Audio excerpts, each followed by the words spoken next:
गेलो रे पोट्टे मग आज पडल्यावर बैल गिलं घेतले ना आपले गोरे घेतले मग बैल आपले बंडिले आणि गोरे बांधले मग निघालो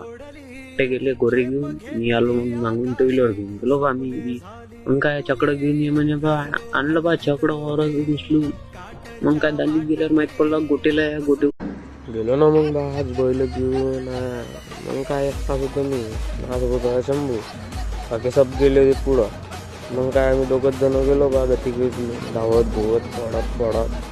गेलो मग मागं पाहतो तरी काय पुट्टी गेले मग पहिल्याच चक्का सुटून राहिला अशी म्हणे राम म्हणे ठीक आहे मग काय घरी जायची तयारी झालीच होती हे दोघं पळाले हे दोघं म्हणे मी चकडं नेत नाही म्हणे मग काय न्यायला लावलं ना भाऊ मुद्दाम चकडं न्यायला लावलं मग म्हणे भाऊ म्हणे बस म्हणे चकड्या बसू का खरी बसतो म्हणे आता चकड्यावर